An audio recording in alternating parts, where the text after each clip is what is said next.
Baik, selamat pagi kepada seluruh anak didik kami untuk materi pembelajaran kita, pendidikan olahraga jasmani dan kesehatan. Untuk pertemuan kali ini adalah lanjutan dari sistem pertandingan. Namun sebelumnya, Bapak akan bahas mempertegas kembali pertemuan kita di minggu yang lewat, yaitu tentang ronde pendahuluan. Kenapa ini saya bahas? Kenapa ini kita ulang kembali kita bahas? Karena beberapa siswa kami dan banyak di antara siswa kami yang belum paham betul, tidak mengerti bagaimana mengerjakan daripada ronde pendahuluan ini.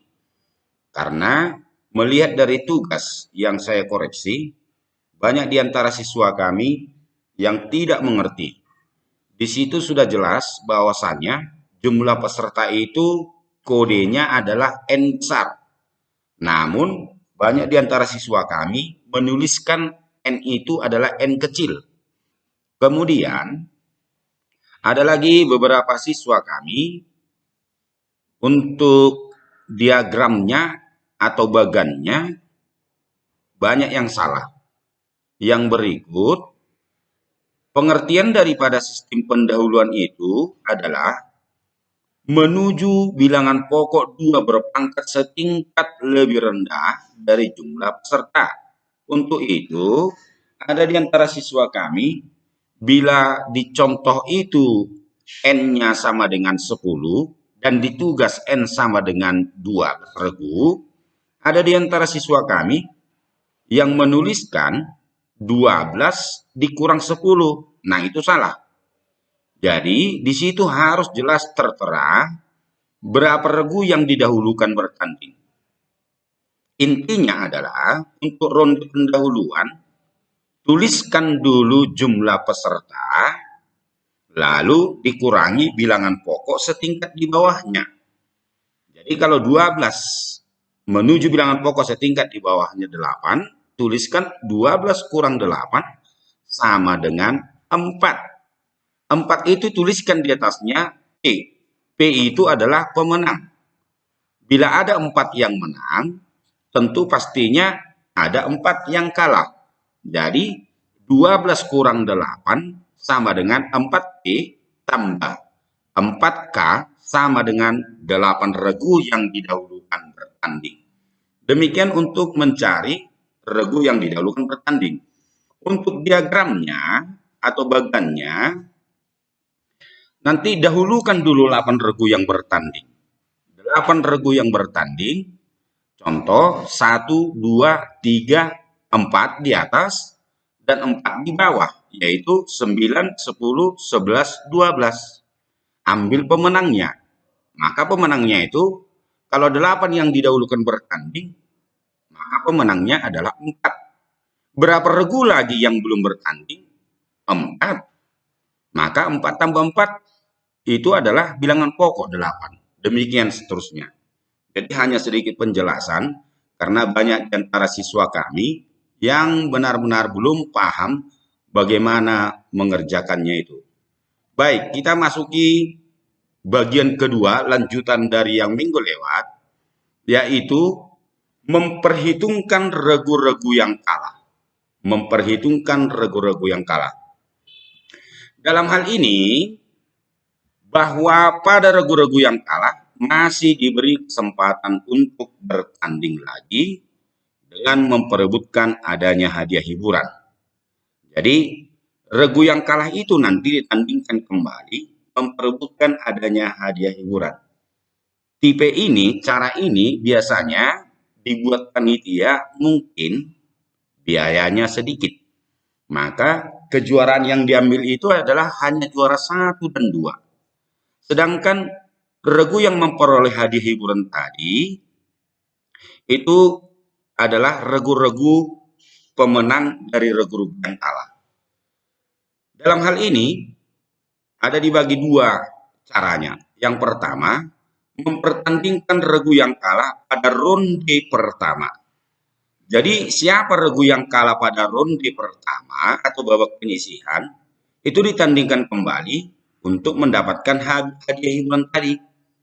Dan biasanya dalam hal ini, seperti yang saya katakan tadi, yang diambil hanyalah juara 1 dan 2. Sedangkan untuk juara 3-nya, itu adalah hadiah hiburan. Kita lihat contoh Bagan, mempertandingkan regu yang kalah pada ronde pertama, benar-benar dilihat, antara 1 dengan 2, pemenangnya adalah 1, 3 dan 4 adalah 3 yang menang, 5, 6 yang menang 5, 7, 8 pemenangnya adalah 7. Jadi yang di kanan itu adalah regu-regu yang menang, dan seterusnya. Nah, maksudnya di situ, regu-regu yang kalah pada ronde pertama, kita lihat siapa yang kalah di babak penyisihan atau ronde pertama. Antara 1 dengan 2, muncul angka 2 di kiri, muncul angka 4 di kiri, angka 6, angka 8, itu adalah regu yang kalah di babak penyisihan. Lihat itu ya. Dan seterusnya ke kiri, antara 2 dengan 4 yang menang 2, 6 dengan 8 menang 6, maka 6 itulah yang memperoleh hadiah hiburan. Karena 1 dengan 5 itu, siapapun nanti itu menjadi juara 1 dan juara 2, mereka sudah memperoleh misalnya medali, trofi, atau uang pembinaan. Sementara 6 itu adalah hadiah hiburan. Maksudnya hadiah hiburan ini adalah sekedar menghargai daripada peserta tersebut. Itu untuk mempertandingkan regu yang kalah pada ronde pertama. Kita masuk yang kedua, mempertandingkan semua regu yang kalah. Nah, dalam hal ini semua regu yang kalah ditandingkan kembali untuk memperebutkan hadiah hiburan tadi.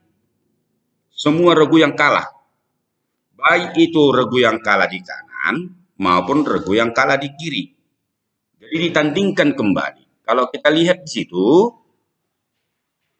regu yang kalah di kanan itu nanti ditandingkan ke kiri dengan sistem silang atau kali. Artinya, regu pemenang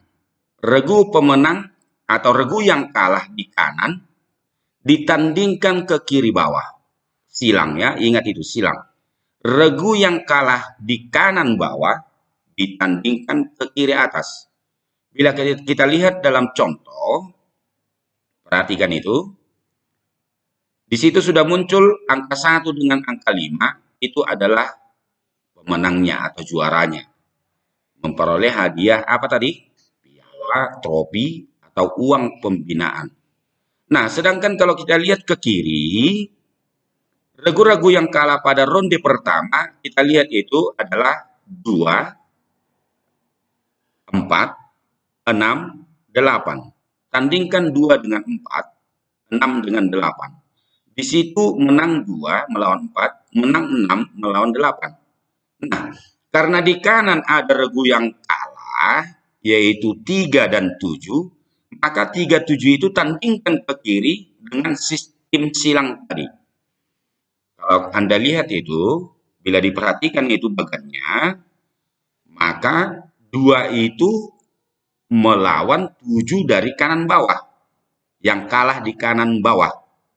Sedangkan 3 yang kalah di kanan atas melawan 6 ke kiri bawah.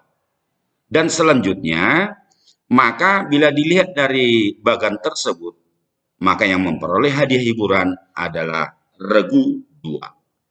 Regu 2 ya. Nah, baik tipe A maupun tipe B ini sedikit lebih maju dibandingkan dengan pelaksanaan sistem gugur sekali kalah masuk kotak. Karena dalam tipe ini, setiap peserta paling sedikit bisa main 2 kali. Kalau kita lihat dari gambar, walaupun dia tidak muncul, lihat itu si Ampat. Pertama dia melawan 3 1 kali. Yang kedua melawan 2 kali. Begitu ya, dan seterusnya. Oke, kita masuki yang berikutnya. Gugur 2 kali kalah masuk kotak. Pada prinsipnya, dalam gugur 2 kali kalah masuk kotak, setiap peserta yang telah mengalami 2 kali kalah tidak berhak lagi melanjutkan pertandingan selanjutnya. Dengan demikian, bagi regu yang baru sekali kalah, masih ada kemungkinan untuk keluar sebagai juara turnamen. Jadi dalam hal ini, dalam tipe ini, di sini khusus untuk mencari juara satu. Ingat, gugur 2 kali kalah masuk kotak. Kalau kita lihat contoh, jumlah pesertanya 8 regu. Maka bila jumlah pesertanya 8 regu, ada 2 rumus yang dipergunakan untuk mencari jumlah pertandingan seluruhnya. Yaitu rumus yang pertama, 2 kali N kurang 1. Dan yang kedua, 2 kali N kurang 1 tambah 1. Kenapa dia harus 2 rumusnya? Mengingat apabila nanti ada regu yang baru sekali kalah, maka harus ditandingkan lagi agar dia mengalami 2 kali kekalahan.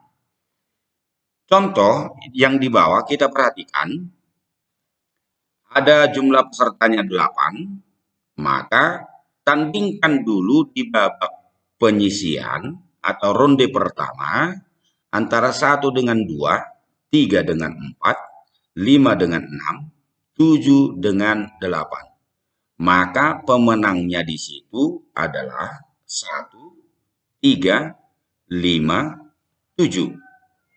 Lanjutkan, tandingkan kembali 1 dengan 3, 5 dengan 7, pemenangnya adalah 1. 5 dengan 7, pemenangnya adalah 5. Antara 1 dengan 5, yang muncul di situ adalah regu 1. Regu 1 belum dianggap dia juara 1. Karena tadi pada prinsipnya, bagi regu yang 2 kali kalah, baru dia gugur. Kita kembali ke babak penyisihan. Kita masuki tipe yang pertama tadi, siapa-siapa saja regu yang kalah di ronde pertama atau babak penyisihan, yaitu regu 2, regu 4, regu 6, dan regu 8.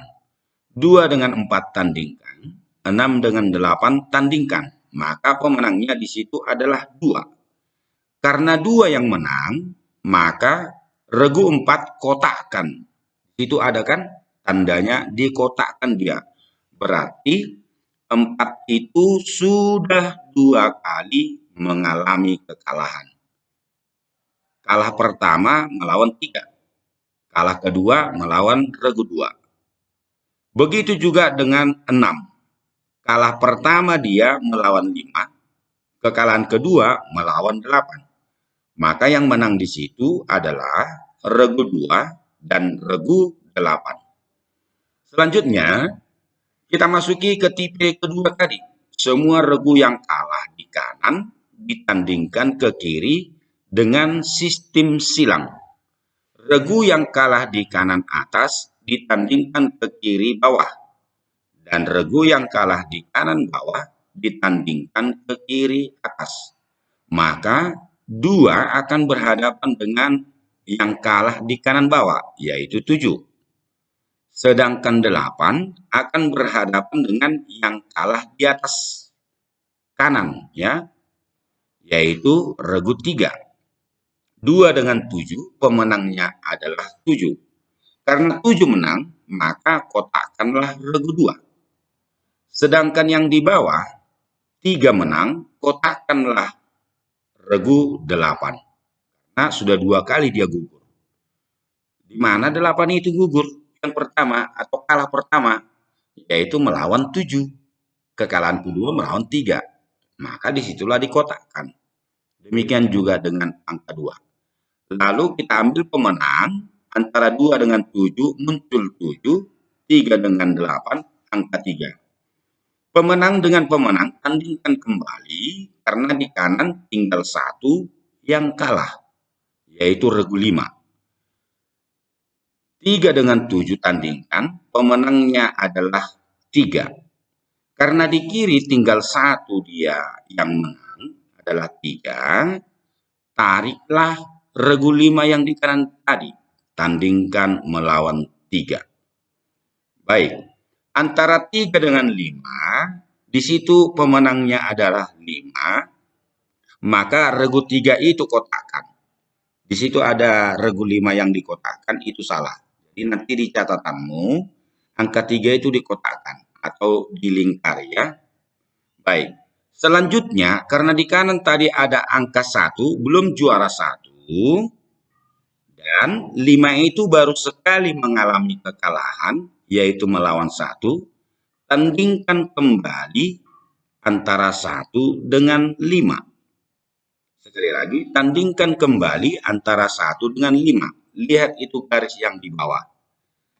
Baik, bila yang menang itu adalah regu 1, maka rumus yang dipakai adalah yang pertama. 2 kali N kurang 1. Dengan 2 kali 8 kurang 1 sama dengan 2 kali 7 sama dengan 14 kali pertandingan. Bila Anda hitung nanti itu sudah tepat 14 kali pertandingan.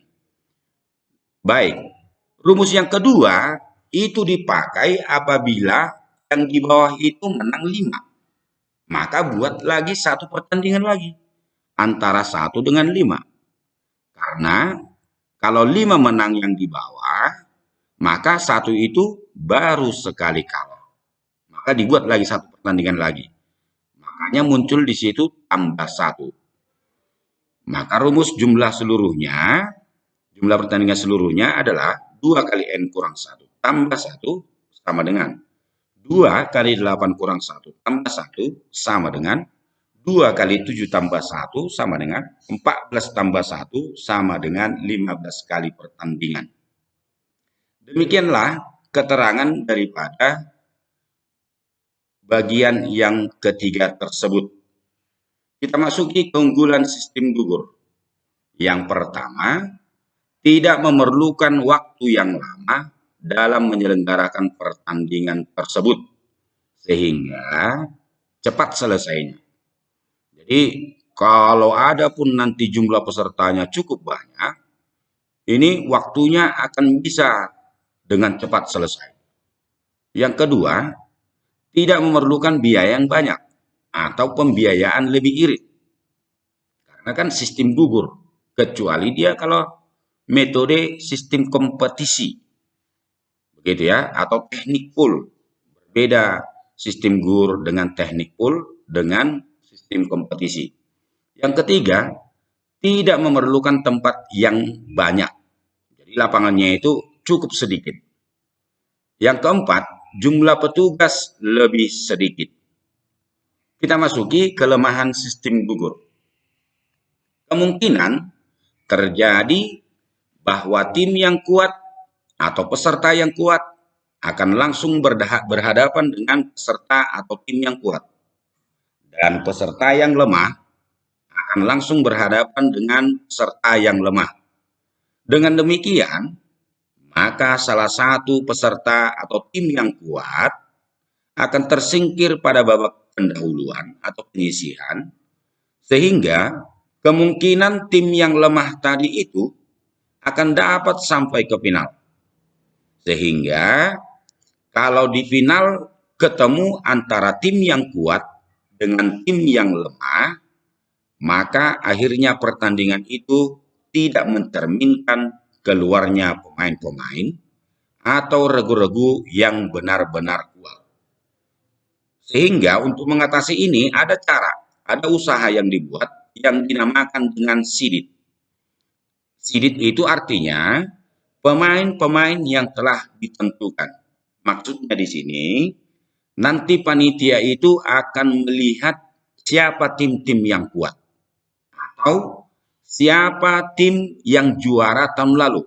Contoh, kalau di Siantar ini, Epkagor melaksanakan pertandingan bola voli antar pelajar, baik tingkat SMP maupun SMA, maka Epkagor itu sudah mengantongi